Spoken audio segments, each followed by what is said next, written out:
بسم اللہ الرحمن الرحیم نحمدہ ونصلی علی رسولہ الکریم اما بعد۔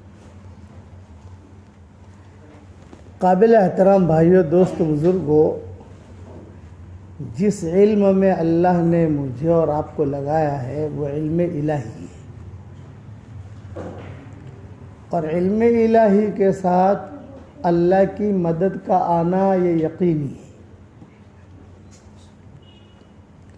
کیونکہ علم انسانی نہیں ہے۔ علم انسانی پر اللہ کا کوئی وعدہ نہیں ہے، یہ گولی کھاؤ تمہیں فائدہ ہوگا، یہ گولی مت کھاؤ فائدہ نہیں ہوگا، اس کا اللہ کا کوئی وعدہ نہیں۔ لیکن علم الہی جو ہے وہاں وعدے ہیں، تو جہاں وعدہ ہو اور وعدہ بھی بڑے کا ہو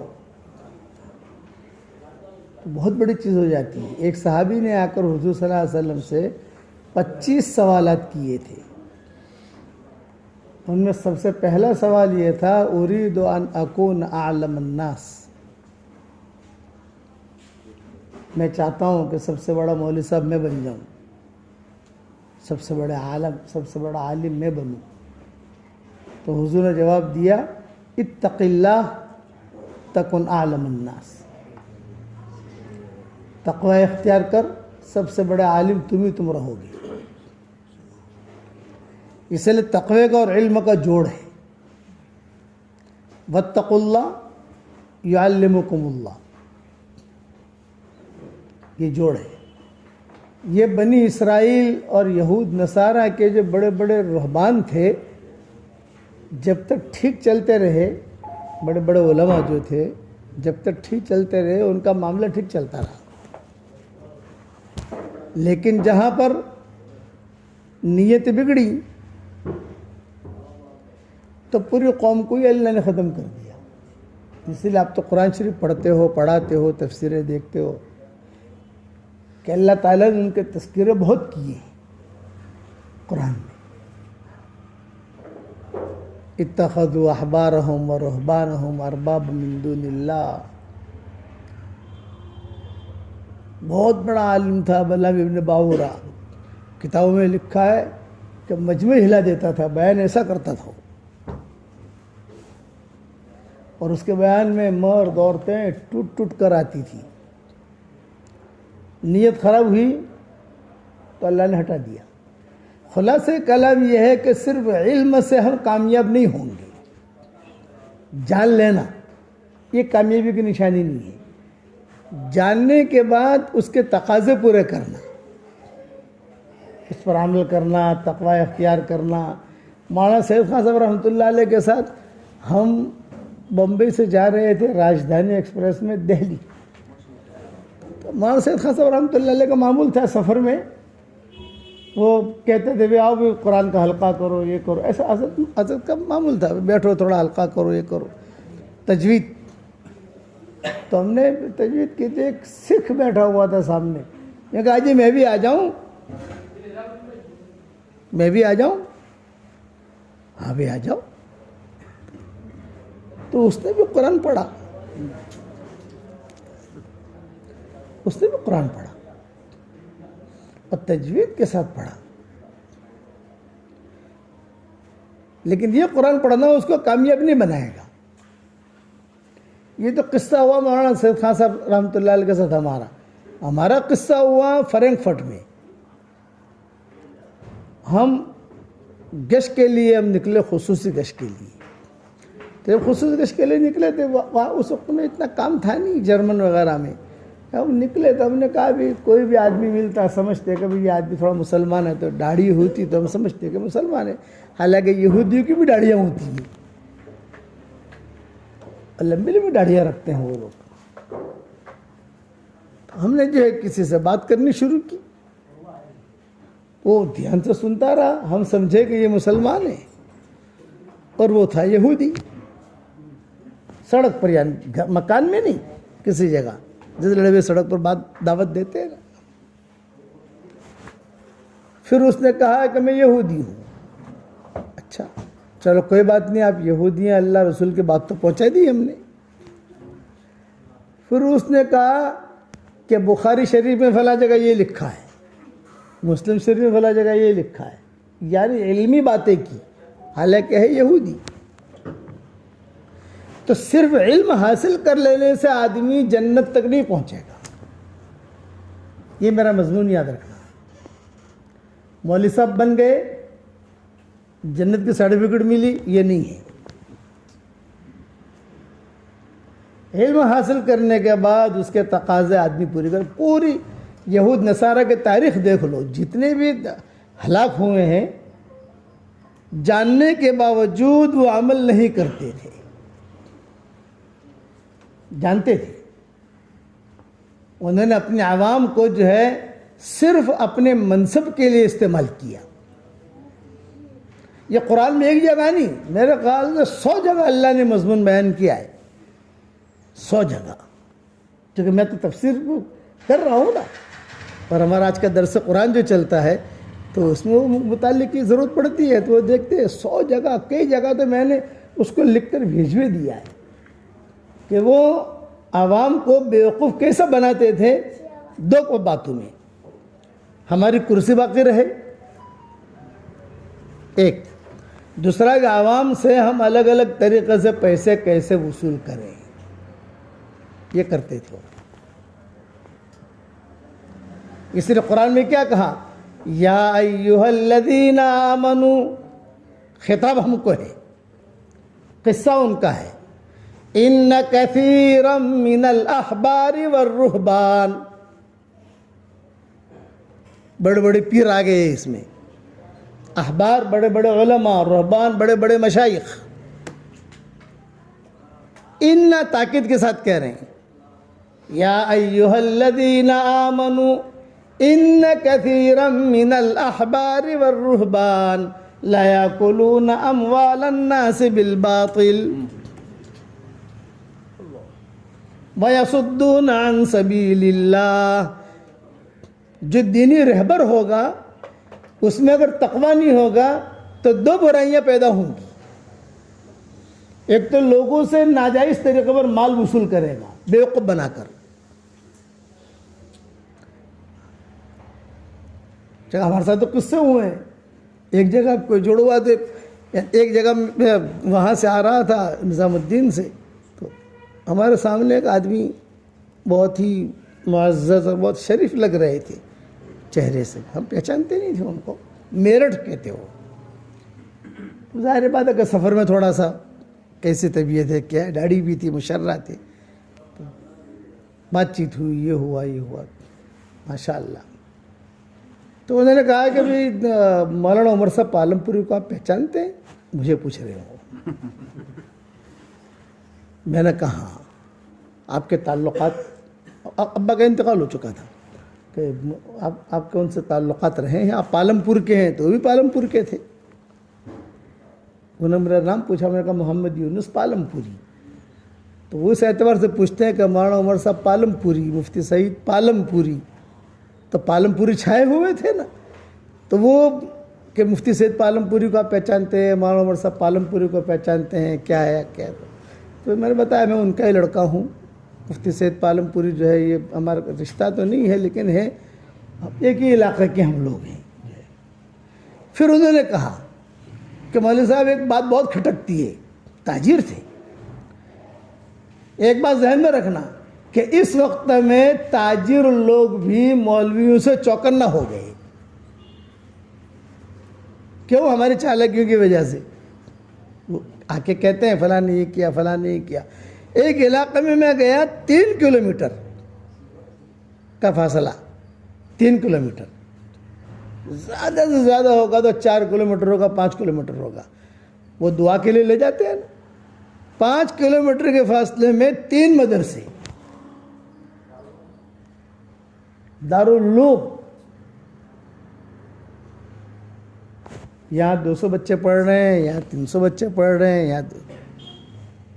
تو میں نے ان لوگوں کو جمع کیا. میں نے ان کو جمع کر کے کہا میرے بھائی ایک مدرسہ اگر آپ مضبوط بنا لیتے اور اس پر سب محنت کرتے. بعد میں وہ گاؤں والوں نے کہا کہ نہیں انہوں نے دکان کھول رکھی ہے. یہ خود مجھے کہا. اس پر ہی آیتیں میرے سامنے کھلی ہے. جیسے بڑے آدمی نے کہا کہ آپ کے یہاں سے جماعت تشکیل ہوتی ہے، یہ ہوتا ہے. ایک آدمی نے ایک جگہ کے سفر کے لیے 5 آدمیوں سے ٹکٹ کے پیسے لیے، ان سے بھی لیے، ان سے بھی لیے، ان سے بھی لیے، اور اب 5 نے آ کر ہمیں بتایا یہ ہے لا یاکلون اموال الناس بالباطل، لا یاکلون اموال الناس بالباطل ویصدون عن سبیل اللہ۔ 2 برائیاں پیدا ہوتی ہیں، حب مال پیدا ہو جاتا ہے، حب جاہ پیدا ہو جاتا ہے۔ حب جاہ کی وجہ سے کٹنگ شٹنگ شروع ہو جاتی ہے۔ صد عن سبیل اللہ کا مطلب ہے یہاں کٹنگ شٹنگ۔ عاصم سے میرے دوستی اچھی ہے، ان کو آگے بڑھا دوں گا، ان سے میرے تعلقات ٹھیک نہیں ہیں، ان میں صلاحیت زیادہ ہے ان کے مقابلے میں، ان کو پیچھے کر دوں گا۔ یہ بیماریاں آئی تھی وہاں، تو پوری قوم کو اللہ نے ختم کر دیا۔ اس لیے تقوی کا ہونا بہت ضروری ہے۔ متقی آدمی یہ کام نہیں کرے گا، متقی آدمی یہ کام نہیں کرے گا، وہ ڈرے گا اللہ سے۔ اچھا میں ایک بات بتاتا ہوں، ہم پیسہ اگر جمع کریں گے، کسی کے ساتھ بغض کریں گے، حسد کریں گے، کب تک کریں گے؟ ایک سوال ہے کہ کبھی نہ کبھی تو مرنا ہے، اللہ کے سامنے جانا ہے، تو وہاں تو دودھ کا دودھ اور پانی کا پانی، کلیئر ہے معاملہ۔ تو علماء کی بہت بڑی ذمہ داری ہے، ہمارے والد صاحب رحمۃ اللہ علیہ فرماتے تھے کہ علماء کی بہت بڑی ذمہ داری ہے۔ اور ابا یہ بھی فرماتے تھے، اچھا ابا کو علم سے، علماء سے بہت محبت تھی۔ مشورے کے بعد کمرے میں آتے تھے، 4 نمبر کمرے میں، اور کھڑے کھڑے کبھی جو ہے روتے تھے، کتابیں ہوتی تھی تو کھڑے کھڑے روتے تھے۔ میں کہتا ابا کیا ہوا؟ اب جذبات میں آگے کیا ہوا؟ تو ابا فرماتے تھے میں دعا کرتا ہوں ان علماء کے لیے کہ انہوں نے، کسی نے 50 جلدیں لکھی، کسی نے 30 جلدیں لکھی، کسی نے 20 جلدیں لکھی، کتنا انہوں نے محنت کی ہوگی تب جا کر کتابیں لکھی ہے۔ پھر ایک جملہ کہتے ہیں، اللہ ہمارے علماء حقہ نے جتنی کتابیں لکھی ہیں ان سب کے ایک ایک سطر کو تو دنیا میں عام کر دے، یہ دعا کرتے۔ تو ہم امام ہیں، امام، ہم مقتدا ہیں، تو مقتدا کو اس اعتبار سے زندگی گزارنی پڑے گی، جیسے امام چلے گا ویسے پیچھے قوم چلے گی۔ تو ہم میں رذائل نہ، شیطان ہمیں سینما میں نہیں لے جائے گا، شیطانی تشکیل نہیں کرے گا چلو ملک آباد سینما جا کے دیکھتے ہیں، شیطان ہمیں فحاشی اڈوں پر نہیں لے جائے گا، یہ تشکیل ہی نہیں کرے گا۔ وہ جانتا ہے کہ مولوی صاحب وہاں تو جائیں گے نہیں، وہ اور اندر دوسری چیزوں میں مبتلا کر کے ہماری اندر کی کمزوریاں اندر کھوکھلا کر دے گا۔ اسی لیے کہا گیا کہ جہنم میں سب سے پہلے مشرک جائے گا، کرنا، جہنم میں سب سے پہلے یہودی جائیں گے، یوں کرنا، جہنم میں سب سے پہلے نصارہ جائیں گے، یوں کرنا۔ تو جہنم میں سب سے پہلے کون جائے گا؟ ایک سوال پیدا ہوتا ہے کہ وہ دین کے کام کرنے والے جائیں گے جن کی نیتوں میں کھوٹ تھا۔ یسعر حدیث کا جو جملہ ہے، یسعر، اللہ ان کے ذریعے سے جہنم کو بھڑکائے گا۔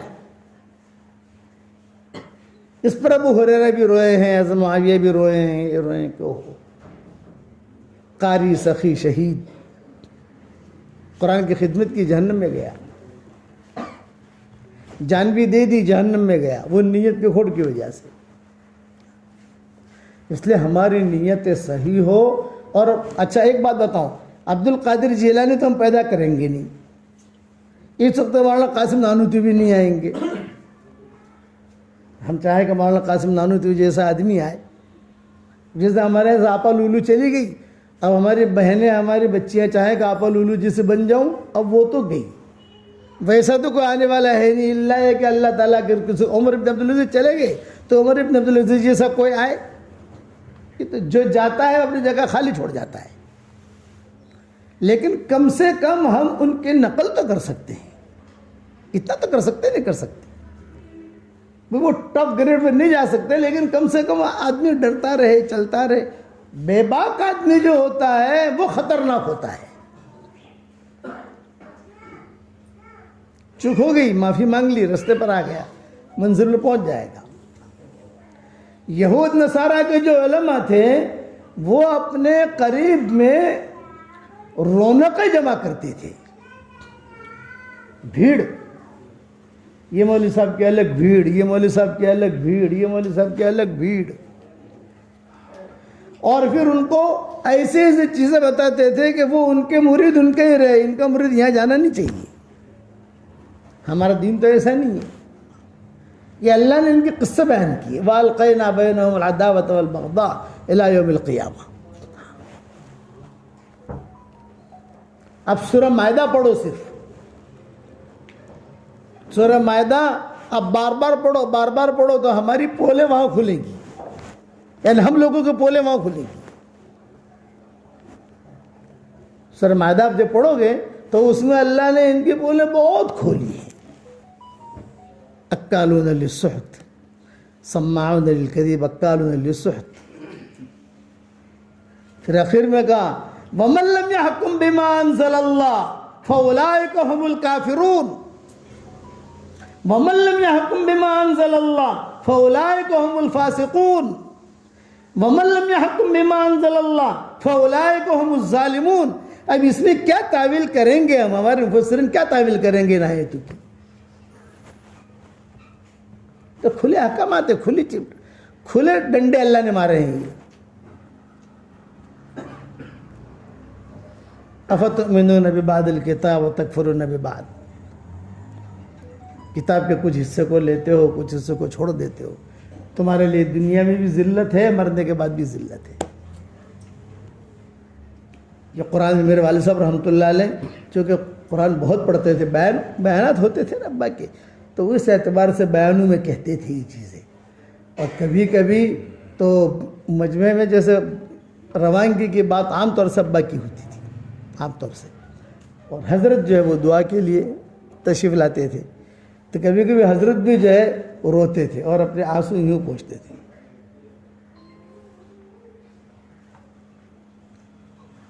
ڈر ہے، کیونکہ یہ تو اللہ کی کائنات ہے۔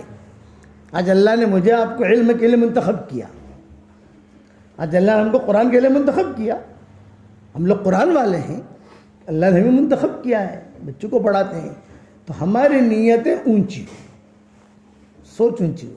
جیسے میں نے آپ کی بنگلور کے اکثر بیانوں میں کہا ہے کہ انسان جو سوچتا ہے اللہ کے یہاں وہ بھی ریکارڈ ہوتا ہے، خیال آتا ہے وہ بھی ریکارڈ ہوتا ہے۔ ہم دن کا کام کر رہے ہیں تو میرے والد صاحب رحمۃ اللہ علیہ فرماتے تھے، پاکستان میں پرائیویٹ میں بڑا علماء کا مجمع ہوتا تھا، بڑا، بولے میری آخری تمنا ہے، یہ کہتے تھے۔ ایک آدمی محنت کرتا ہے تو محنت کرتے کرتے کچھ خواہشیں ہوتی ہیں، کچھ تمنائیں ہوتی ہیں۔ پاپا فرماتے تھے اب میری آخری ایک تمنا ہے، اللہ کرے وہ تمنا پوری ہو، یہ کہتے تھے ابا۔ چونکہ پاکستان والوں کے پاس پیسہ بہت ہے، عوام کے پاس حکومت کڑکی ہے، لیکن عوام جو ہے نا، عوام ان کے پاس پیسے بہت ہیں، علماء کے پاس پیسے بہت ہیں۔ ہمارے یہاں پر علماء بیچارے کمزور ہوتے ہیں، پیسے نہیں ہوتے۔ ہمارے یہاں جو علماء پڑھاتے ہیں، کسی کی 6,000 تنخواہ، کسی کے 5,000 تنخواہ، کسی کے 18,000 تنخواہ۔ اب ان تنخواہوں میں کیا ہوتا ہے؟ بچے ہیں، لیکن وہاں علماء کے پاس پیسے بہت، بڑی بڑی ان کی فیکٹریاں۔ تو میرے والد صاحب رحمۃ اللہ علیہ نے بیان میں ایک تشکیل کی، ہمارے بیان میں تو 3 چلے کی تشکیل ہوتی ہے، ہمارے بیان میں چلے کی تشکیل ہوتی ہے، سال کی تشکیل ہوتی ہے۔ تو ابا نے کہا آج وہ تشکیل نہیں کریں گے ہم، آج میں میری تشکیل کروں گا۔ بہت بڑا مجمع تھا، ملتان، لاہور، کراچی اور سندھ اور حیدرآباد، وہاں کا حیدرآباد، وہاں کا پشاور، سب بڑے بڑے علماء۔ موسیٰ روحانی بازی کا نام سنا ہوگا، مولانا موسیٰ روحانی بازی، وہی بیٹھے ہوئے تھے، اور مولانا یوسف بن نوری، یہ سب بڑے بڑے جو ہے وہ بیٹھے ہوئے تھے، سامنے بیٹھے ہوئے تھے۔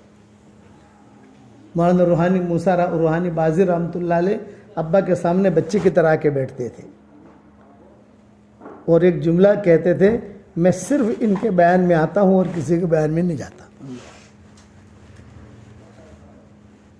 بہت اونچے آدمی تھے، ان کا انتقال ہوا تو ان کی قبر سے کئی دنوں تک جو ہے مشک کی خوشبو آتی رہی.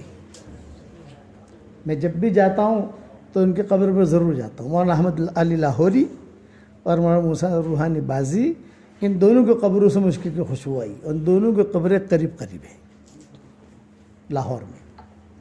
یہ سب بیٹھے ہوئے تھے. تو ابا جو ہے وہ جذبات میں تھے.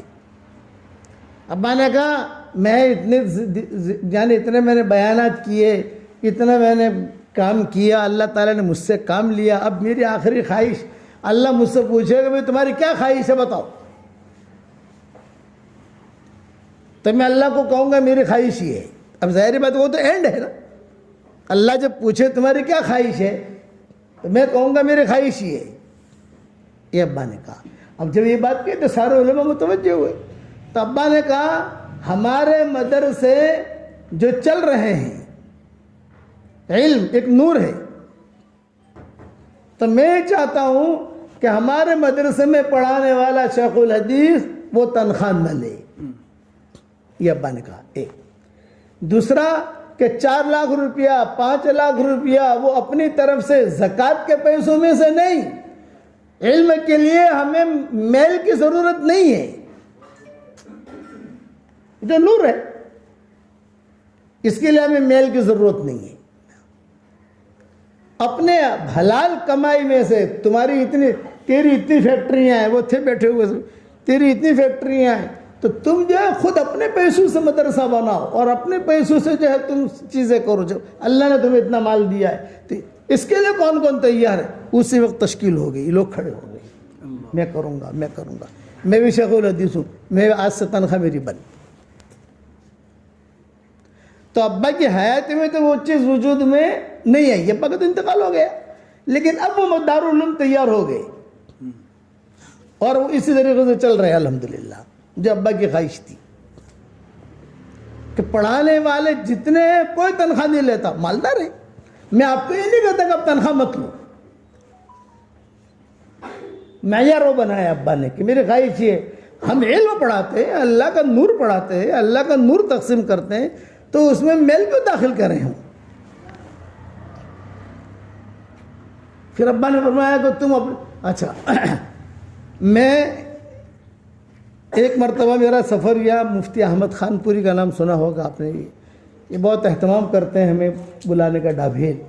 اور ڈابھیل میں جو ہے یہ اب تو مدرسے بند ہیں، لیکن جب مدرسے کھلے تھے تو ہمارا پروگرام ہوتا ہے ڈابھیل کا قفلہ، سال میں ایک مرتبہ، کہ ڈابھیل، کفلیتا، راندیر، یہ جو مدارس ہیں ہمارے.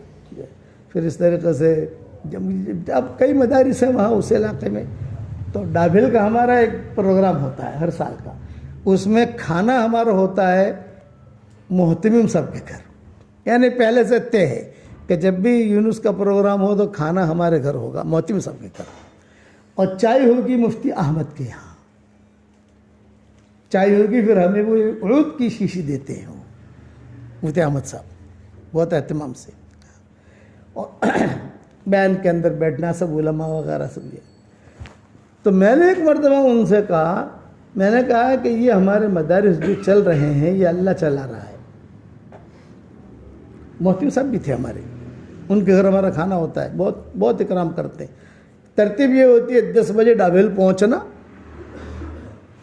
12 بجے تک آرام کرنا، پھر 12 بجے محتم صاحب کے گھر جا کے کھانا کھانا، پھر 1 بجے نماز ہوتی ہے، 1:15 بجے مدرسے میں نماز پڑھنا. نماز پڑھنے کے بعد جو ہے وہ طلبہ میں علماء میں سب ایک ساتھ، علماء میں الگ بیان کرو، طلبہ میں الگ بیان کرو. یہ بات تو ایک ہی ہوتی ہے، تو خام کا 1 گھنٹہ کیوں ضائع کرو.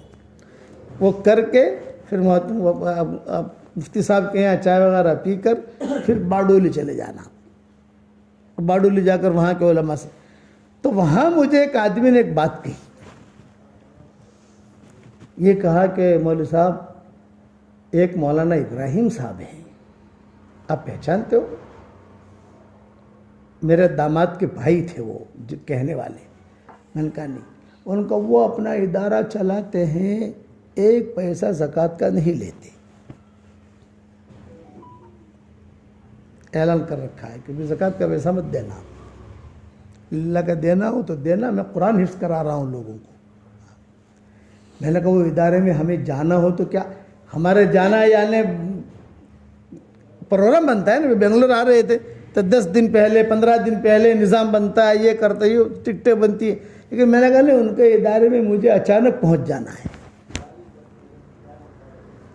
کیا نظام بنائیں گے بتاؤ. میں نے کہا پہلے بتاؤ مجھے وہ پہچانتے بھی کہ نہیں پہچانتے. بعض مرتبہ آدمی نہیں پہچانتا نا, آپ کو جانتے ہیں وہ. تو کیا نظام ہے بتاؤ. میں نے مفتی احمد صاحب سے بات کی, ارے مفتی محمود جو ان سے بات, تو انہوں نے کہا مولوی صاحب بالکل جانا چاہیے آپ کو, آپ کے جانے سے ان کی ہمت افزائی ہوگی, بلکہ تاریخ دے کر جاؤ تو مجمع بھی جمع ہو جائے گا. اچانک جاؤ تو مجمع جمع نہیں ہوتا, تاریخ دے کر جاؤ تو مجمع بھی جمع ہو جائے گا. میں نے کہا نہیں, تاریخ دے کر بعد میں جائیں گے, ابھی تو اچانک پہنچ جانا ہے کار لے کر. جا کر زیادہ زیادہ کھلائیں گے نہیں تو ہوٹل میں کھا لیں گے یار, بے کھلائیں گے نہیں تو ہوٹل میں کھا لیں گے. اچانک پہنچنا ہے, دیکھنا ہے. مولوی صاحب مغرب کے وقت میں گیا وہاں تو نماز پڑھی. اب نماز پڑھنے کے بعد جو بچے قرآن پڑھنے کے لیے بیٹھے وہاں, تو خود ہمیں رونا آیا. میں نے کہا یہ دیکھو, یہ ان کے کھانے کا اثر ہے. وہ مولوی صاحب جو مولانا ابراہیم صاحب تھے, انہوں نے دیکھ لیا, ارے بھی یہ آئے مولانا, تو انہوں نے فوراً جو ہے سب بچوں کو جمع کیا. بات ہوئی, گاؤں میں اطلاع ہو گئی, پھر تو مجمع ہو گیا, بات چیت کی ہم نے. تب میں نے مولانا ابراہیم صاحب سے پوچھا کہ یہ بتاؤ, میں تو اچانک آ گیا ہوں, اب انشاءاللہ آتے رہے, اب ہمارا پروگرام بن رہا ہے وہاں, یعنی تقاضے آ رہے ہیں وہاں سے. تو یہ تو سال کا ہمارا, تو اب یہ سال تو ہمارا 2020 تو سب ایسے ہی چلا گیا. لیکن وہ بھی کوٹا انہوں نے ابھی 1 مہینہ پہلے مفتی احمد نے بلا لیا ہم کو, یعنی 2020 کا جو تھا وہ اخیر میں ہم نے کر لیا ان کے گھر پر جا کر. بچوں کے مجمع جمع نہیں کر سکتے تھے, تو مفتی صاحب نے کہا کہ بھی دیکھو مدرسے میں تو صرف علماء, مفتیان کرام, طلباء وہ جمع ہوں گے, عوام مدرسے میں نہیں آئیں گے. ہاں عوام کا تقاضا ہے, عوام مرکز میں چلے جائیں. تو چنانچہ ترتیبی کر دیا, مولانا علماء وغیرہ میں یہاں بیان کر لیا مدرسے میں, اور مغرب بعد بیان کر دیا وہاں عوام کے اندر. تو میں نے ان سے پوچھا, یہ بات سننے جیسی ہے. میں نے کہا میں نے سنا ہے کہ آپ ایک پیسہ بھی زکوٰۃ کا نہیں لیتے. انہوں نے کہا بالکل صحیح ہے مولانا. میں نے کہا مدرسہ کیسے چلتا ہے, اللہ کے رقم تو آدمی تھوڑا کم دیتا ہے نا. وہ رو دیے. میں نے کہا نہیں, آپ مجھے بتاؤ, میرے والد کی تمنا تھی کہ ہمارے سارے مدرسے ایسا بنے, یہ میرے والد کی خواہش تھی. کہتے تھے میری خواہش یہ ہے, اب خواہش پوری کرنا نہ کرنا ہی تو اللہ کا کام ہے. تو انہوں نے کہا کہ مولوی صاحب ہم جو ہے للہ کی رقم سے چلاتے ہیں, بچوں سے فیس لیتے ہیں, جو بچے اچھے ہوتے ہیں وہ خود فیس دے دیتے ہیں. وہ پھر بھی رقم کی ضرورت پڑتی ہے. جب خزانہ خالی ہونا شروع ہو جاتا ہے, یعنی کہ پیسہ نہیں ہے, تو تہجد میں بچوں کو اٹھاتے ہیں اور اللہ سے منگواتے ہیں کہ اللہ تو ہمیں دے, اے اللہ تو ہمیں دے. مولوی صاحب 2 دن ہوتے ہیں کہ اللہ خزانہ بھر دیتا ہے, کبھی بھی ہمارا ہاتھ خالی نہیں گیا. انی لم اکن بدعائک رب شقیہ, انی لم اکن بدعائک رب شقیہ, میں کبھی محروم نہیں ہوا اور کبھی نامراد نہیں ہوا. یہ خود انہوں نے سنایا. میں بھی تھا, ہمارے مفتی محمود صاحب بھی تھے, دوسرے مفتیان کرام بھی تھے. میں نے کہا اب ہمارا آپ کے یہاں ہر سال میں 1 مرتبہ آنا طے, انشاءاللہ ہم 1 دن آپ کو دیں گے انشاءاللہ. تو برابر پابندی سے ہم جاتے ہیں. 2020 میں نہیں جا سکے صرف, اب 2021 شروع ہوا, اب جائیں گے انشاءاللہ. تو اس لیے علم نور من الہی و نور اللہ لا یعطی لعاصی, اس کا خاص خیال رکھو, اللہ سے دعا مانگو. آج تو ہمیں یہ دور ایسا ہے کہ ہم مدرسے بغیر زکوٰۃ کے چلا ہی نہیں سکتے. یہ دور ایسا ہے, خرچے آدمی کیا کرے, لیکن اللہ سے امید تو رکھ سکتے نہیں رکھ سکتے. دور ہے منزل مقصود, میرے والد صاحب کرتے تھے کہ دور ہے منزل مقصود مگر ہے تو صحیح, دور ہے منزل مقصود مگر ہے تو صحیح. راہ کٹ جائے گی تو عزم سفر پیدا کر, راہ کٹ جائے گی تو عزم سفر پیدا کر. کام کرنے والے کام کر گئے. یہ بڑوں بڑوں کی جو کتابیں اب تک چل رہی ہے، امام مالک نے جب موطا لکھی تو ان کے مقابلے میں کئی موطائیں لکھی گئیں، کئی موطائیں لکھی گئی. لوگوں نے آ کر امام مالک سے کہا کہ بھئی یہ موطا جو آپ نے لکھی ہے، تو کئی لوگوں نے اسی نام سے موطا لکھی. امام مالک نے کہا کہ دیکھو یہ تو اللہ کی طرف سے ہے، جس کی موطا اللہ قبول کرے گا وہ چلے گی، باقی ساری موطا رہ جائیں گی. اب ساری موطا ختم ہو گئی اور موطا امام مالک چل رہی ہے. تو بنیاد ڈالو اچھی، کوشش کرو. میں یہ نہیں کہتا کہ کل کے کل تو آپ جو ہے یہ مسئلہ حل کرو گے، یہ نہیں، یہ تو ہو ہی نہیں سکتا. لیکن کم سے کم آدمی سوچے تو صحیح، تاکہ قیامت کے میدان میں یہ تو کہا جائے کہ اس نے صحیح سوچا تھا. اتنا تو اللہ کہیں گے نہیں بھئی صحیح سوچا تھا لیکن یہ حالت کی وجہ سے کر نہیں سکا. ہم میں لالچ نہ ہو.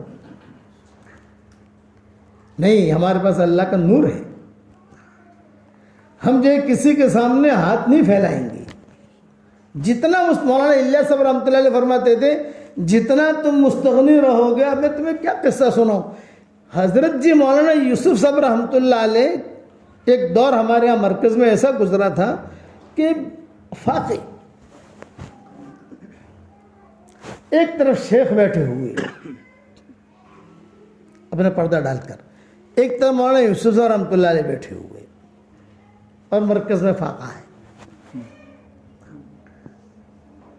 یہ تو ہم نے ہمارے کانوں سے سنی ہوئی باتیں ہیں. مرکز میں رہے ہیں نا تو بوڑھی عورتیں یہ باتیں سناتی تھی ہم کو.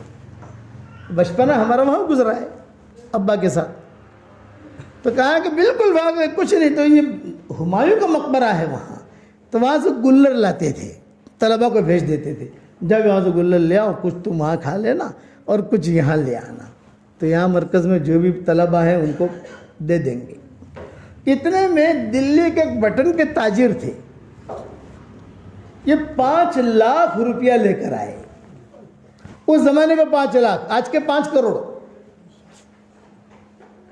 اس زمانے میں 5 لاکھ کی قیمت تو بہت ہوتی تھی. اس زمانے میں تو 1 لاکھ میں تو زمین مل جاتی تھی. اور مولانا یوسف صاحب رحمۃ اللہ علیہ کے پاس وہ آئے اور پورا بنڈل جو تھا وہ رکھا. شیخ جو ہے وہ جھانک رہے تھے، دیکھ رہے تھے بیٹھے ہوئے. کیا لائے تم؟ مولانا نے پوچھا. مولانا یوسف رحمۃ اللہ، یہ دعوت کا کام جو چلا ہے وہ ایسے نہیں چلا، وہ ان کے اندر کی روحانیت تھی. 5 لاکھ روپے لایا ہوں. میں نے یہ سنا کہ آپ کے یہاں مرکز میں تھوڑے حالات ہیں، تو آپ جو ہے. تو مولانا یوسف رحمۃ اللہ علیہ نے ہاتھ بھی نہیں لگایا، ہاتھ بھی نہیں لگایا، اور کہا بھی دیکھو ہمیں اس کی ضرورت نہیں ہے، ہمیں آپ کی ضرورت ہے. یہ جملہ کہا، مجھے آپ کی ضرورت ہے، آپ 3 چلہ لگاؤ، یہ کرو وہ کرو. شیخ وہاں بیٹھے بیٹھے اشارہ کر رہے بھی لے لے لے لے.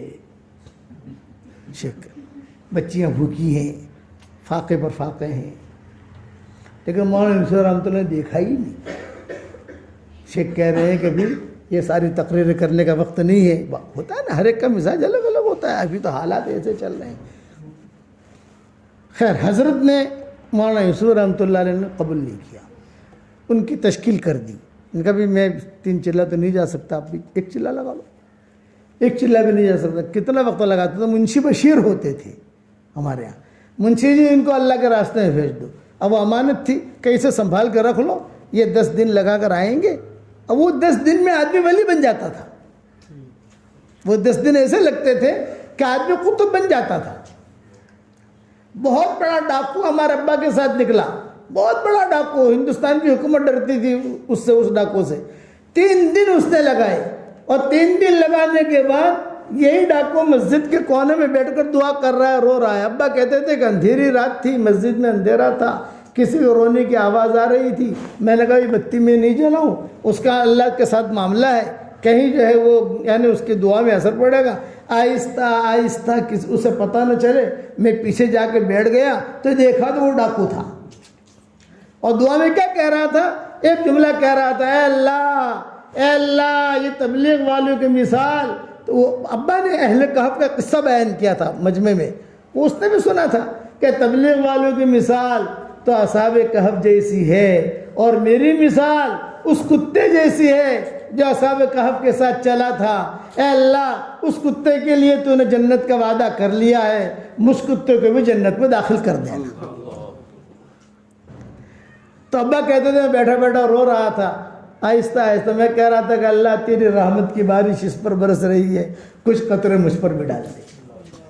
یہ ابا نے خود نے سنا ہے ہم کو. جب وہ تاجر جو ہے پیسے واپس لے کے چلے گئے تو شیخ نے مولانا یوسف صاحب رحمۃ اللہ علیہ سے وہیں بیٹھے ہوئے, شیخ یہ آئے نہیں, مولانا یوسف صاحب کو بلائے نہیں. ارے یوسف, شیخ جلدی جلدی بولتے تھے, ارے یوسف قبول کر لیتا, جیسے سہارنپور کی تا کو تشدید کے ساتھ بولتے, قبول کر لیتا. کتنے حالات ہیں مرکز کے اندر. تو مولانا یوسف صاحب رحمۃ اللہ علیہ نے فرمایا کہ چچا جان اگر میں قبول کر لیتا تو اللہ کے جو غیبی خزانے ہیں اس سے فائدہ نہیں اٹھا سکتا تھا. اب میں نے جو اس رد کیا ہے, اللہ کے غیبی خزانے کھولیں گے. اس وقت سے جو آمد شروع ہوئی اور جو فتوحات شروع ہوئی, ماشاءاللہ آخر تک پتہ نہیں کہاں سے روزی آتی ہے. سب جگہ حالات ہوتے تھے, وہ چار دیواری میں حالات نہیں ہوتے تھے. روزے کے دروازے اللہ نے اتنے کھولے. پھر مولانا یوسف رحمۃ اللہ علیہ نے فرمایا کہ حق کی پرورش اللہ مخالف فضاؤں میں کرتا ہے. اس لیے اللہ تعالیٰ سے اپنا تعلق جوڑو. اگر تقویٰ ہے تو علم کا ہونا یقینی ہے, علم ہے تو تقوی کا ہونا یقینی ہے. واتقوا اللہ یعلمکم اللہ. بڑے بڑے جو بڑے بنے ہیں وہ ایسے بڑے نہیں بنے, انہوں نے مجاہدے کی. عبداللہ ابن مبارک رحمۃ اللہ علیہ کے واقعات میں میرے والد صاحب سناتے تھے, بہت روتے تھے. یہ کہتے تھے, خود مجھے بھی کہتے تھے, میں دعا کرتا ہوں کہ اللہ تجھے عبداللہ ابن مبارک جیسا بنائے. یہ کہتے تھے. تو کہتے تھے کہ عبداللہ ابن مبارک جو ہے تصنیف بھی کرتے تھے, کہ عبداللہ ابن مبارک جو ہے اللہ کے راستے کی جد و جہد بھی کرتے تھے. عبداللہ ابن مبارک تجارت بھی کرتے تھے, تاجر تھے, بڑے تاجر تھے, کپڑوں کی تجارت تھی. 6 مہینہ ان کی دکان بن رہتی تھی, لیکن یہود نصارہ کی باندیاں ان کی دکان کے سامنے روزانہ لال لگا کے کھڑی رہتی. یہ کیوں کھڑے؟ کپڑا خریدنا ہے. ارے 6 مہینے تک بھی ٹھکانہ نہیں آئے گا نہیں یہ, اور دکان کھولے گا نہیں. انہیں بولے ہمیں یہ کہا گیا ہے کپڑا اسی کی دکان سے لینا اور کسی کو دکان سے. کیا سستا کپڑا دیتا ہے؟ انہوں نے کہا نا مہنگا ہے مارکیٹ سے. مارکیٹ میں اگر 40 روپیہ ہے تو یہاں 50 روپیہ ہے. مہنگا بھی ہے, لیٹ ملے گا بھی, تو یہاں سے کیوں؟ تو یہود نصارہ کہتے تھے اس کی دکان سے کپڑا نکل کر ہمارے گھروں میں آتا ہے اور گھروں میں آ کر سلتا ہے اور پھر ہمارے بدنوں پر آتا ہے, ہمیں ایمان کا نور محسوس ہوتا ہے. سب سے زیادہ قیمتی جگہ جو ہوتی تھی خراسان میں, عبداللہ ابن مبارک کا پڑوس ہوتا تھا اور یہودی خریدتے تھے اس کو, اس کا پڑوس اچھا ہے. یعنی جتنا ایک دم پڑوس, ایک دم پڑوس, ایک دم پڑوس, ایک دم پڑوس, جتنا دور جاؤ گے بھاؤ جو ہے کم ہوتا جائے گا, جتنا قریب ہوگا بھاؤ بڑھتا جائے گا. یہ ہمارے علماء تھے, بہت خرچ کرتے تھے عبداللہ ابن مبارک. 1 سال وہ اللہ کے راستے کو جد و جہد میں لگاتے تھے اور پھر 1 سال حج کرتے تھے. مکہ مکرمہ کے جتنے فضلاء, علماء, فقہا, حرمین شریفین کے غربا, سب پر عبداللہ ابن مبارک جو خرچ کرتے تھے. ان کے نمائندے ہوتے تھے وہاں مکہ مدینہ میں. سب کو جو ہے اونٹوں پر بوریوں پر پیسے لاد کر بھیجتے تھے. وہ سب کے خرچے اٹھاتے تھے. عبداللہ ابن مبارک سب کے خرچے اٹھاتے تھے اور خود جب حج پر پہنچتے تھے یا جب بھی عمرے پر پہنچتے تھے تو پورا مکہ جمع ہو جاتا تھا. مکہ کے ائمہ یہ سب جمع ہو جاتے تھے. ائمہ کہتے تھے کہ آپ نماز پڑھا دو, تو یہ روتے تھے. یہ کہتے تھے کہ میں اس مصلی کا حقدار نہیں ہوں.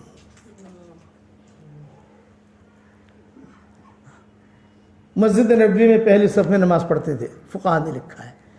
تو ظاہری بات ہے کہ سب پہچانتے تھے ان کو, کیونکہ سب کا خرچہ ہی اٹھاتے تھے.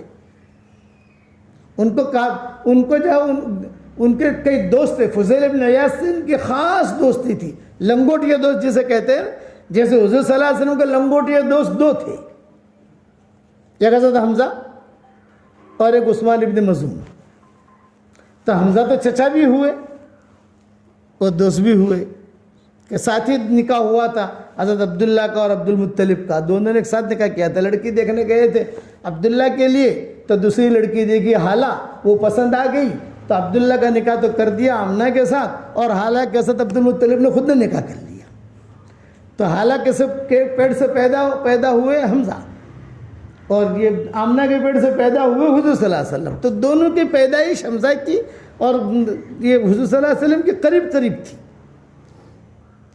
انہی دنوں میں یہ عثمان ابن مظعون بھی تھے.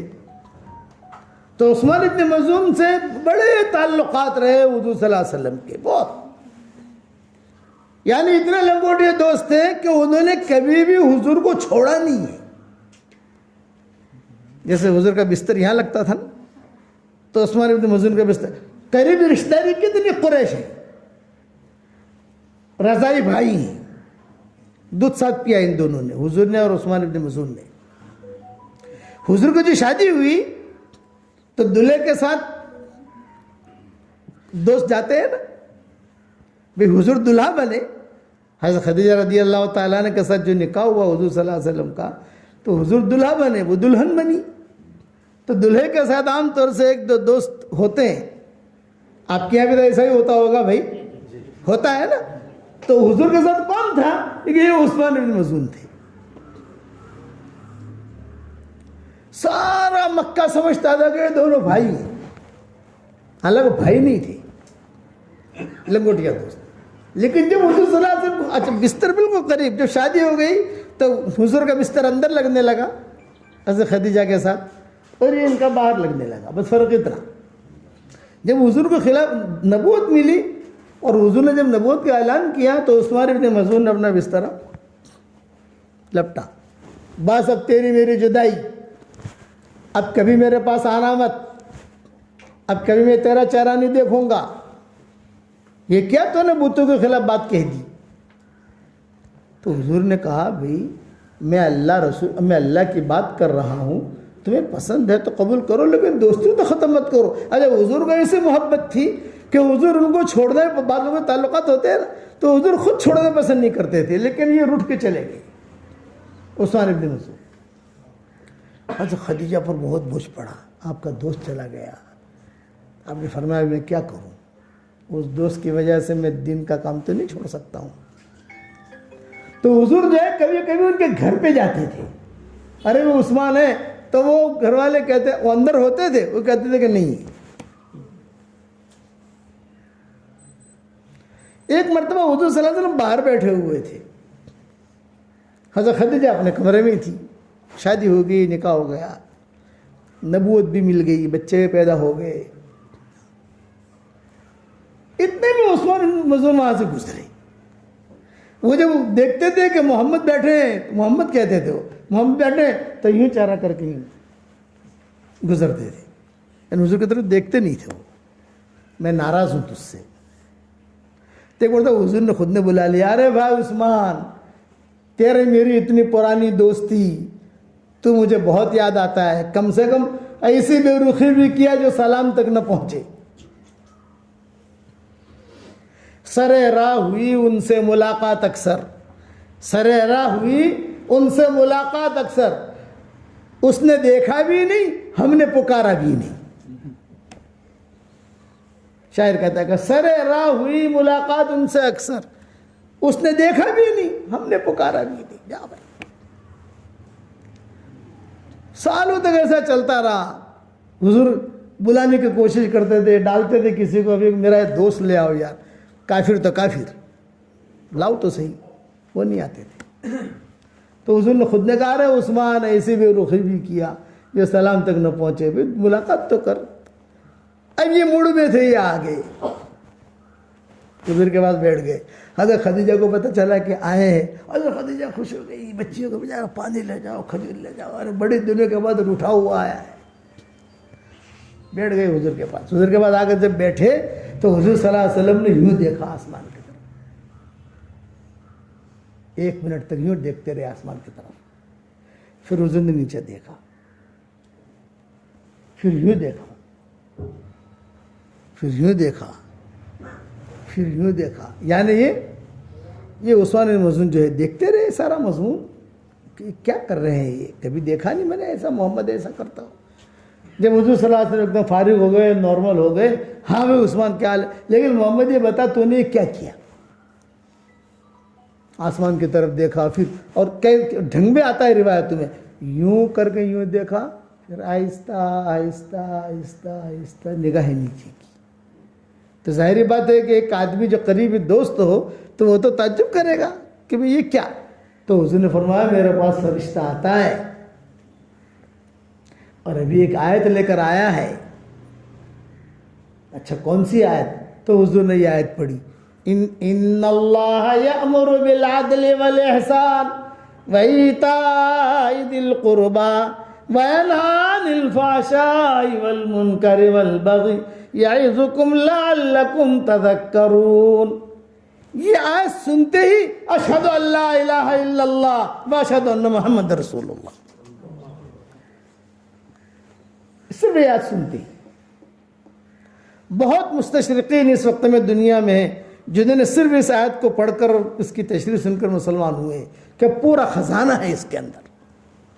ان اللہ یامر بالعدل والاحسان وایتاء ذی القربی وینہی عن الفحشاء والمنکر والبغی یعظکم لعلکم تذکرون. مسلمان ہو گئے. جب مسلمان ہوئے تو حضور بھی روئے، خدیجہ بھی روئی، ارے ارے ارے تو اچانک کا خیر مل گیا. اچانک آگے لا بستر لگا دیا. اب حضور صلی اللہ علیہ وسلم نے ہجرت کی تو انہوں نے بھی ہجرت کی اپنے اپنے اعتبار سے. ہجرت کے لیے تو لوگ جتھے کے جتھے تو ساتھ جاتے نہیں تھے، وہ چپ کے جو پہنچ گیا وہ جو پہنچ گیا جو پہنچ گیا جو پہنچ گیا جو پہنچ گیا. وہاں جا کر ان کی طبیعت خراب ہو گئی. عثمان بن مظعون حضور دیکھ آتے تھے کیا ہوا اس کو، چونکہ مدینہ منورہ میں بلائیں بہت ہوتی تھی.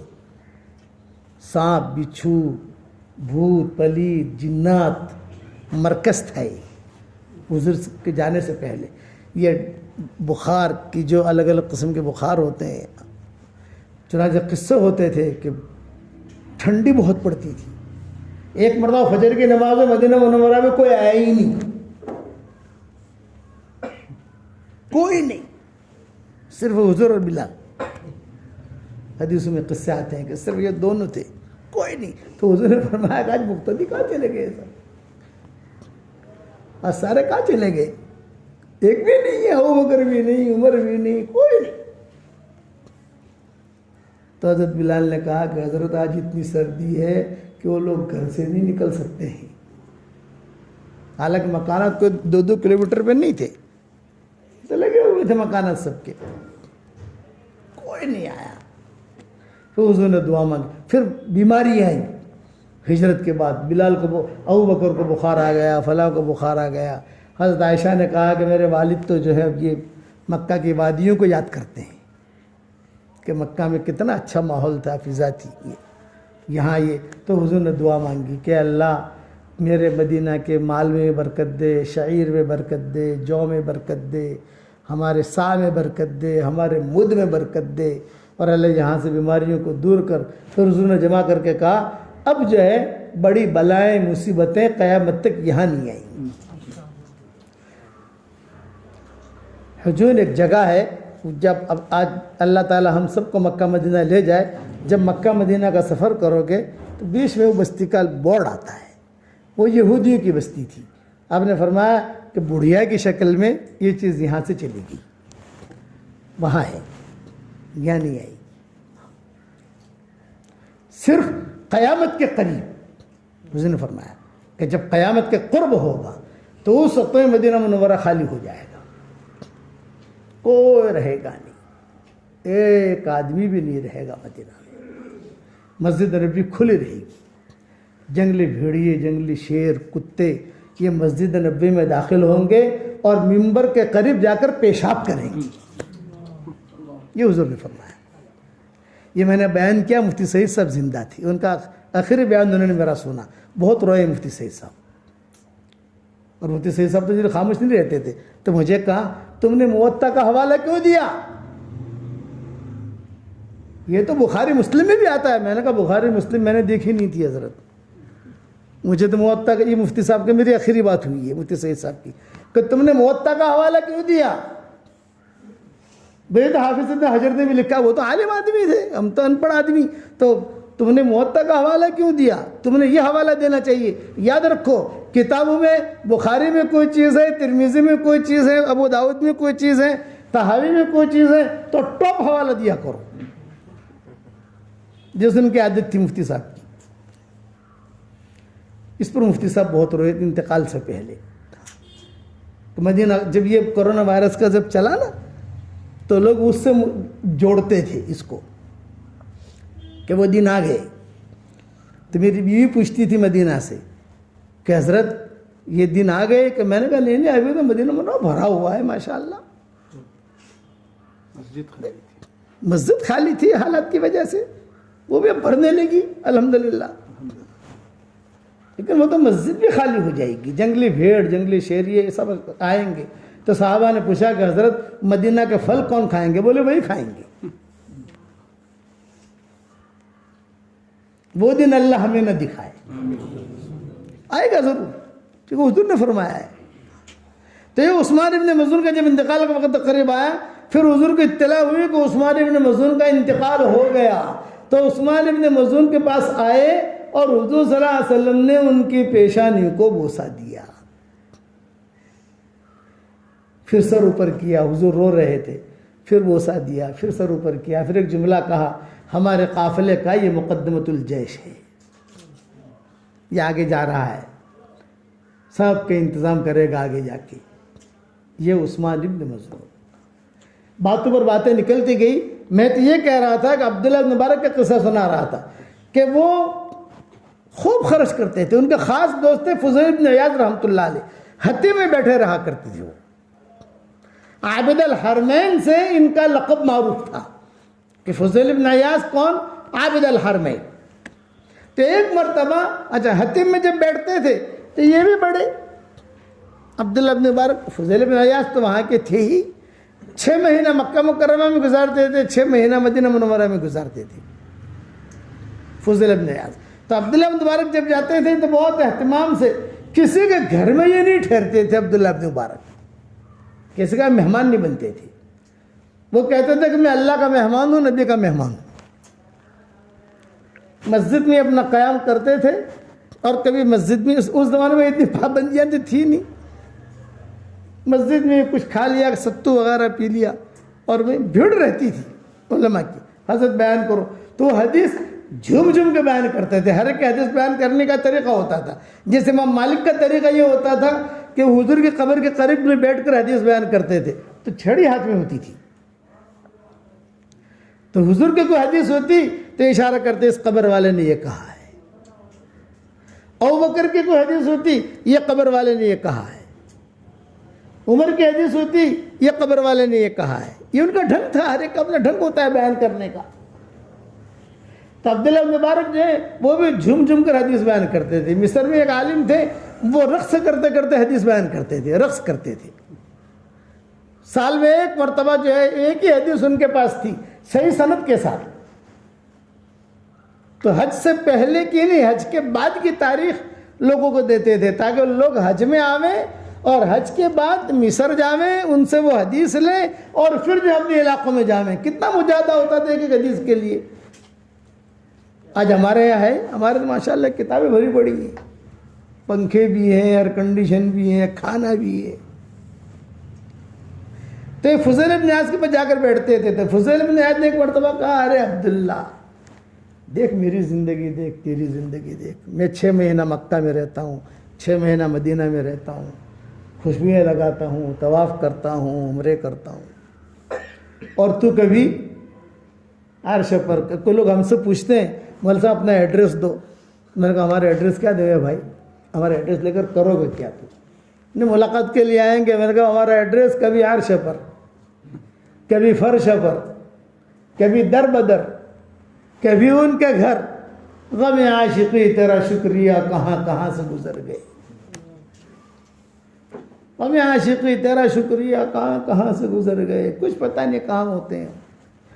جب کوئی ملنے کا کہتا تھا یہ کی بات کہتے ہوئے مہندی والی مسجد میں کل مغرب کی نماز پڑھوں گا انشاءاللہ اور عشاء تک وہیں بیٹھوں گا. اب وہاں آ جانا. پہلے گھر پر بلاتے تھے کرتے تھے. میں نے کہا اب جو ہے اتنا اکرام کرنے کی طاقت بھی نہیں اور اتنا جوڑ رکھنے کی طاقت بھی نہیں. جو بھی مسئلہ ہوتا ہے تو بچوں کو کہتے ہیں بھائی آپ لوگ جو ہے اس کا جو مسئلہ ہے، کوئی بیمار ہے، کوئی کیا ہے کیا نہیں، ان کو کوئی بھی دم درود کر کے دے دو یا میں کچھ لکھ کے دے دیتا ہوں، بھی اللہ تجھے شفا دے بس. تو عبداللہ ابن مبارک نے کہا بھی ہمارا ایڈریس کیا؟ عبداللہ ابن مبارک سے کہا فضیل ابن عیاض نے یہ کہا تو کبھی یہاں کبھی یہاں کبھی یہاں. جد و جہد میں بہت لگے رہتے تھے نا اللہ کے راستے کی نقل و حرکت میں. تو عبداللہ ابن مبارک جو ہے انہوں نے فسقط ابن مبارک. کتنے بڑے لوگ تھے، واہ واہ واہ واہ، اللہ اکبر کبیرہ. فسقط ابن مبارک، اللہ کا گھر، حتیم. پھر فضیل ابن عیاض خاموش رہے. لیکن جب پہنچے خراسان تو انہوں نے عبداللہ ابن مبارک نے خط لکھا فضیل ابن عیاض کے نام. اور جو قافلہ وہاں سے آ رہا تھا اس کو یہ کہا کہ حتیم میں بیٹھے ہوئے بزرگ ملیں گے، ان کا نام جو ہے فضیل ابن عیاض ہے اور ان کا حلیہ یہ ہے، تم لوگوں سے پوچھنا، لوگ بتائیں گے تمہیں، تو تم ان کو یہ خط دے دینا. اس میں عبداللہ ابن مبارک نے لکھا یا عابد الحرمین لو ابصرتنا. یا عابد الحرمین سے معروف تھے نا. خط میں لکھا یا عابد الحرمین لو ابصرتنا لعلمت انک فی العبادت تلعب. اے حرمین شریفین کی عبادت کرنے والے، اگر تو ہماری زندگی کو دیکھے تو تجھے ایسا لگے گا کہ تو اپنی عبادت میں کھیل رہا ہے. یہی حال مدرسوں کا بھی ہے. یہ مدرسے والے بیچارے مدرسے چلاتے ہیں. یہ مولوی شبیر کو دیکھتا ہوں اتنے فون آتے ہیں. میں نے کہا ان کا کبھی کبھی 2 بجے فون آتا ہے. یہ ہوا، یہ بھی تو مجاہدہ ہے ایک. تو انہوں نے خط میں لکھا یا عابد الحرمین لو ابصرتنا لعلمت انک فی العبادت تلعب او کان یخدم خده بدموعه فنعورنا بدمائنا تتخضب. فضل بن عیاض نے لکھا تھا کہ ہم اللہ کے ساتھ میں روتے ہیں ملتزم پر جا کر. تو ابن مبارک نے جواب دیا تمہارے رخسار ہے تمہارے آنسو سے تر ہوتے ہیں اور ہمارے یہ حلقوم اللہ کے راستے میں خون سے تر ہوتے ہیں. تو تمہارے آنسو بہتر ہے یا ہمارا خون بہتر ہے؟ اَوَ كَانَ يَخْدَبُ خَدُّهُ بِدُمُوعِهِ فَنُحُورُنَا بِدِمَائِنَا تَتَخَضَّبُ رِيحُ الْعَبِيرِ لَكُمْ وَنَحْنُ عَبِيرُنَا رَهْجُ السَّنَابِكِ وَالْغُبَارُ الْأَطْيَبُ. فضل بن عیاض نے کہا خوشبوئیں لگاتے ہیں، کبھی ورد لگاتے ہیں، کبھی عود لگاتے ہیں، کبھی عنبر لگاتے ہیں، عبادت کرتے ہیں. اس کا جواب دیا ابن مبارک نے ریح العبیر لکم ونحن عبیرنا رہج السنابک والغبار الاطیب. مشک اور عنبر کی خوشبو تمہیں مبارک. ہمارا مشک عنبر یہ ہے کہ اللہ کے راستے کی نقل و حرکت کرتے ہیں. جو غبار ہمارے بدنوں پر آتا ہے وہی ہمارا مشک بن جاتا ہے،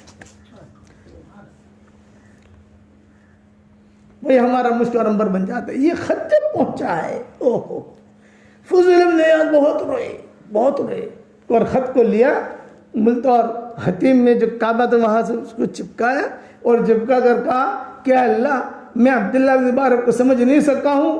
میری مثال تیرنے والے کی ہے اور عبداللہ بن مبارک کی مثال کشتی والے کی ہے کہ تیرنے والا اپنی حفاظت کرتا ہے، کشتی والا اپنی بھی کرتا ہے دوسروں کی بھی کرتا ہے. تو آپ لوگ کشتی والے ہو، آپ لوگ تیرنے والے نہیں ہو. ہمارے علماء جو ہیں کشتی والے ہیں. خود اپنی بھی حفاظت کرو، دوسروں کی بھی حفاظت کرو گے انشاءاللہ. جب ان کا انتقال کا وقت قریب آیا عبداللہ ابن مبارک کا تو انہوں نے بہت وصیتیں کی. انتقال ہو گیا تو پھر بیوی نے سب علماء سے کہا کہ ان کا انتقال ہوا ہے اس لیے ان کا پانی جو گرم کیا جائے، فلاں جگہ بورے کے اندر کچھ تراشے رکھے ہیں، اس کو جلا کر پانی گرم کرو، اور گھر کے کونے میں کچھ اینٹیں رکھی ہیں، وہ اینٹوں کو قبر میں رکھنا، باہر سے مت لانا۔ علماء نے کہا کہ یہ کیا چیز ہے؟ یہ کہا یہ میرے اور میرے شوہر کا راز ہے۔ ان کی بیوی نے کہا یہ میرے اور میرے شوہر کا راز ہے۔ فرمایا نہیں، ہمارا استاد تھا۔ ہاں بتاؤ۔ فرمایا کہ میرا شوہر جب قلم اس زمانے میں ہمارے جیسے قلم تو ہوتے نہیں، تراشے جاتے تھے، جب کتاب الزہد والرقائق لکھ رہے تھے، عبداللہ ابن مبارک بڑی کتاب لکھی ہے انہوں نے، جب وہ لکھ رہے تھے تو قلم تراش کر لکھتے تھے، اور پھر جتنے تراشے جمع ہوتے تھے بوری میں جمع کرتے تھے، میرا انتقال ہو جائے اسی کو جلا کر جو ہے اس کا پانی جو ہے گرم کیا جائے۔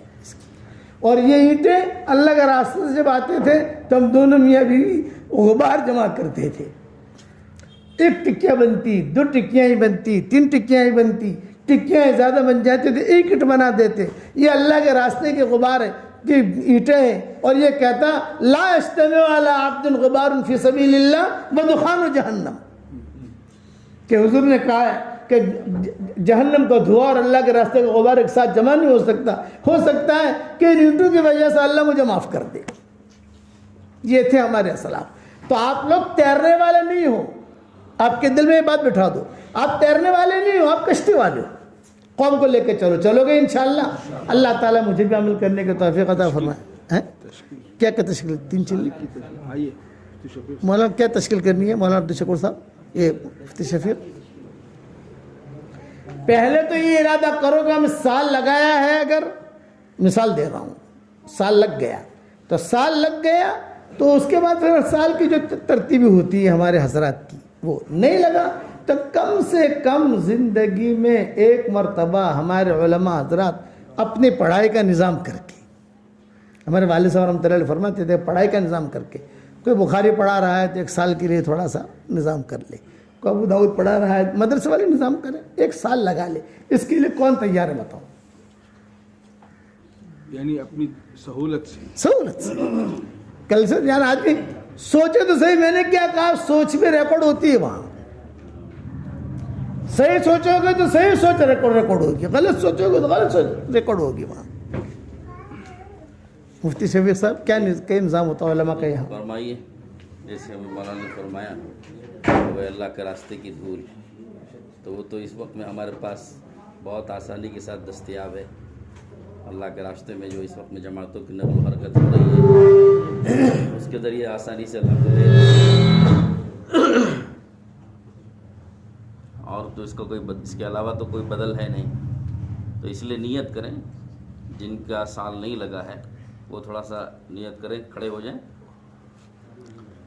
جن کا سال نہیں لگا ہے وہ نیت کر لیں گے، ہم لگائیں گے انشاءاللہ۔ یہ ہمارے مولانا ہے ماشاءاللہ، مولانا نفیر صاحب ہمارے مولانا ہے۔ جی فرمائیے۔ جریر صاحب 2 مولانا جلیل صاحب جی جی لکھیے نام۔ یہ مولانا نفیر صاحب، مولانا جلیل صاحب جی، مولانا عبدالعزیز صاحب جی، اور اچھا نمیر صاحب، نفیر صاحب ادھر بیٹھے متین جی، مولانا عمر فاروق صاحب لکھ رہے ہیں جی، اور 1 سال کے لیے ماشاءاللہ، جن کا 1 سال نہیں لگا ہے وہ واہ واہ واہ واہ ماشاءاللہ۔ ماشاءاللہ کیا ہے؟ مولانا عبدالحسیب صاحب حسین، مولانا اسماعیل صاحب جی، اللہ بہت قبول فرمائے ماشاءاللہ۔ آمین آمین آمین۔ سال لگا کر ہم لوگوں کو تو خوب عادت ہے جی کیا نام؟ مولانا آفتاب صاحب، مولانا محمد طیب صاحب ماشاءاللہ جی۔ علماء کرام تشریف رکھیں، دعا بھی ہوگی، تھوڑی سی چائے پانی کا بھی انتظام ہے جی، اور آ جائیں ماشاءاللہ۔ سال لگانا کوئی مشکل نہیں ہے، ہم نے دیکھا کہ ماشاءاللہ بڑی بڑی عمر والے سفید ریش ایسے حضرات بھی برابر سال میں نکلتے تھے. ایک مولانا کو ہم لوگوں نے دیکھا مرکز میں 60 سال کی عمر میں سال لگا رہے تھے. ایک عرب عالم کو دیکھا 65 سال کی عمر تھی, اسی سال فارغ ہوئے تھے علم دین سے اور اگلے سال 1 سال کی جماعت میں لگے. اور ایک مولانا تو محتمم تھے مدرسے کے, 1 سال کے لیے دوسرے کے ذمہ اہتمام حوالے کیا اور سال کے لیے نکلے. بہت مثالیں ہیں اس کی, اس لیے ارادے کریں, کوئی مشکل نہیں ہے. پہلے جو ہے 3 سال کی تشکیل ہوتی تھی, میرے 3 سال لگے. ایک ہندوستان کا, ایک عربی ملکوں کا, ایک غربی ملکوں کا پہلے ہوتی تھی تشکیل. اب تو تشکیلیں بند ہو گئی, اب صرف 1 سال کی تشکیل کرتے ہیں. ہم نے دیکھا ہے حضرت کے والد محترم حضرت مولانا عمر صاحب پالنپوری رحمۃ اللہ علیہ کو, ہم لوگ بھی مجمع میں بیٹھے رہتے تھے, حضرت جو ہے پوچھتے تھے بھائی 3 سال لا متواصل بل متفاصل, یہ الفاظ ہوتے تھے حضرت کے. کہتے تھے کہ 3 سال کے لیے لکھا ہوں, لا متواصل بل متفاصل. تو فرمائیے ابھی تو صرف 1 ہی سال مانگا جا رہا ہے, باقی 2 سال تو ابھی بعد میں مانگی جائے گی. اچھا, جن کا سال لگ گیا ہے وہ حضرات ذرا بیرون کے ارادے سے کھڑے ہو گئے. جب انشاءاللہ بیرون کا دروازہ کھلے گا تو 4 مہینے بیرون ہیں. ذرا کھڑے ہو جائیں, کھڑے ہو جائیں مولانا, کھڑے ہو جائیں. جی ماشاء اللہ, کھڑے ہو جائیں, کھڑے ہو جائیں. الحمدللہ الحمدللہ, کھڑے رہے, ذرا کھڑے رہے چند منٹ کے لیے. ماشاء اللہ بہت علماء ہیں جن کا سال لگا ہوا ہو یا 4 ماہ لگے ہوئے ہو. 4 ماہ والے بھی کھڑے ہو سکتے ہیں. جو حفاظ 4 مہینے لگا چکے وہ حفاظ بھی کھڑے ہو سکتے ہیں. جو حفاظ ہیں, علماء ہیں, اور بھی کھڑے ہو جائیں. ماشاء اللہ ماشاء اللہ ماشاء اللہ. یہ اور کتنے ہو گئے؟ 1 2 3 4 5 6 7 8 9 10 11 12 13 14 15 16. جی اور پیچھے بھی کھڑے ہیں. 17. جی اور 18 19 18 جی اور فرمائیے, اور ہمت کریں. آپ بھی جب چلیں گے تو وہی اشعار آپ بھی دہرائیں گے انشاءاللہ. حضرت عبداللہ بن مبارک رحمۃ اللہ علیہ والے اشعار آپ بھی دہرائیں گے اور اپنے ساتھیوں کو آپ بھی خطوط میں لکھ کر کے واٹس ایپ پر لکھ کر کے روانہ کریں گے. جب چلیں گے اور وہاں اللہ کے راستے کی دھول, نقل و حرکت, وہاں کی مشقتیں, مجاہدے جب سامنے آتے ہیں تو اس وقت ہم کو اشعار یاد آتے ہیں. اللہ بہت قبول فرمائے. اپنے اپنے مقام پر اپنی مسجدوار جماعت کے ساتھ, اپنے حلقے کے ذمہ داروں کے ساتھ بیٹھ کر اپنا مہینہ لکھا دیں کہ کب چلنا ہے, لیکن اپنے دل میں تو طے کریں کہ بھائی مجھے اتنے مہینوں میں چلنا ہے. ٹھیک ہے انشاءاللہ. میں حضرت مولانا قاسم قریشی صاحب رحمۃ اللہ علیہ کی نیت کرا ہوں. حضرت فرماتے تھے کھڑے کھڑے اپنے دل میں نیت کرو کہ مجھے فلاں مہینے میں چلنا. ہمارے فاروق صاحب بھی یہ کہتے ہیں, کھڑے کھڑے اپنے دل میں نیت کرو کہ فلاں مہینے میں چلنا. کر لی تشریف. امید ہے سب نے مہینہ متعین کر لیا. ایک نیت حضرت نے جیسے فرمایا کہ جو شروع میں ترغیب دی بغیر زکوٰۃ کے مدرسہ چلانا اور بغیر تنخواہ لیے خدمت کرنا. اگر حضرت مناسب سمجھے تو حضرت والد صاحب رحمۃ اللہ علیہ کی طرح یہاں بھی تشکیل ہو سکتی ہے. نیت تو کر لو بھائی. میرے والد صاحب کی خواہش تھی, میرے والد جو آپ کے بھی استاد ہیں, میرے بھی استاد ہیں, اور ان کی تمنا تھی, اور حضرت بھی کہتے تھے ہمارے کہ بالکل صحیح ہے, لیکن اس درجے تک امت پہنچے گی کب؟ تو ابا کہتے تھے کہ حضرت اللہ جب چاہے گا پہنچے گی, کم سے کم نیت کرنے میں کیا جاتا ہے, نیت کرنے پیسہ تو لگتا نہیں ہے, معاملہ تو اللہ کے ساتھ کرنا ہے. تو نیت ہے کہ نہیں ہے انشاءاللہ. اللہ مدد فرمائے. آپ جو سوچو گے وہ بھی ریکارڈ ہوگا وہاں. اچھا سوچو گے اچھا ریکارڈ, غلط سوچو گے غلط ریکارڈ. تو آدمی جب سوچے گا اس اعتبار سے پھر اللہ کا معاملہ ہوتا ہے, اس میں قدم اٹھاتا ہے, اس اعتبار سے اللہ فیصلہ کرتا ہے. اللہ تعالی ہم سب کو عمل کرنے کی توفیق عطا فرمائے. دعا کر لیں. اللہم صلی علی محمد وعلی آل محمد كما صليت على إبراهيم وعلى آل إبراهيم إنك حميد مجيد اللهم لك الحمد كله ولك المن كله ولك الشكر كله ولك الخلق كله ولك الفضل كله وإليك يرجع الأمر كله وإليك يصعد الكلم الطيب كله لك الحمد بالإسلام لك الحمد بالإيمان لك الحمد بالقرآن لك الحمد حتى ترضى لك الحمد إذا رضيت لك الحمد بعد الرضا اللهم آت نفوسنا تقواها وزكها أنت خير من زكاها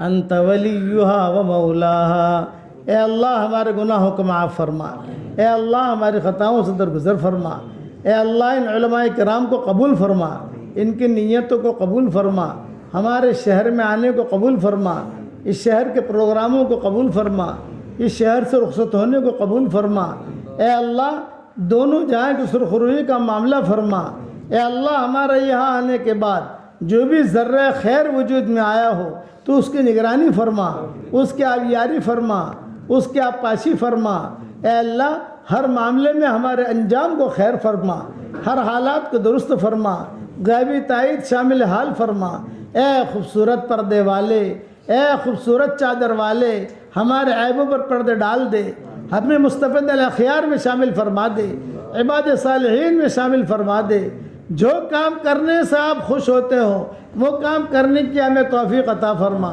جو کام کرنے سے آپ ناراض ہوتے ہو اس سے ہمیں بچنے کی توفیق عطا فرما وہ چیزیں جس کا لینے کا ہم ارادہ کرتے ہیں مگر آپ ہمیں دینا نہیں چاہتے عافیت سے اس کی محبت ہمارے دلوں سے نکال دے اس کا خیال نکال دے اس گلی میں آنے جانے کو ختم فرما دے اور وہ چیزیں جس کا لینے کا ہم ارادہ نہیں کرتے مگر آپ ہمیں دینا چاہتے ہیں اس کی محبت ہمارے دلوں میں ڈال دے اور اس گلی میں آنا جانا عافیت کے ساتھ ہمارے لیے آسان فرما دے اے اللہ وہ دعا جو حضرت محمد صلی اللہ علیہ وسلم نے بریدہ اسلمی کو سکھلائی تھی اور حضرت عائشہ کو سکھلائی تھی اور کہا تھا کہ اے بریدہ جس کے ساتھ اللہ تعالیٰ خیر کا ارادہ کرتا ہے اسے دعا مانگنے کی توفیق دیتا ہے اور جس کے ساتھ اللہ خیر کا ارادہ نہیں کرتا اسے دعا مانگنے کی توفیق نہیں دیتا اے اللہ وہ دعا تو ہم سب کے لیے قبول فرما اللہم انی ضعیف فقوی فی رضاک ضعفی وخذ الی الخیر بناصیتی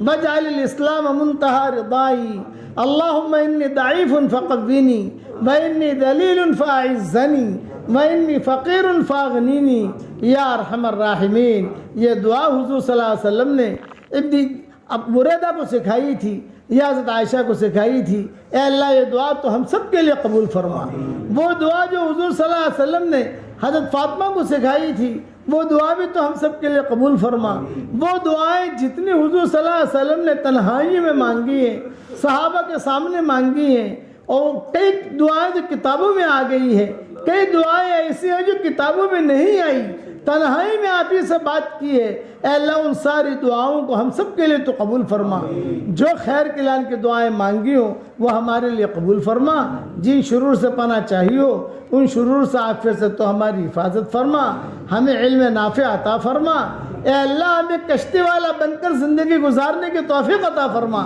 تاکہ ہم اپنی بھی حفاظت کریں دوسروں کو بھی حفاظت کریں اور جو مانگا وہ عطا فرما مانگنے سے رہ گیا وہ عطا فرما اور اپنے فضل و کرم سے ہماری دعاؤں کو قبول فرما سبحان ربنا رب العزت عما یصفون وسلام علی المرسلین والحمد للہ رب العالمین حضرات علماء کرام سے گزارش ہے کہ اپنی جگہ تشریف رکھیں چاہے سے خالی ہو جائے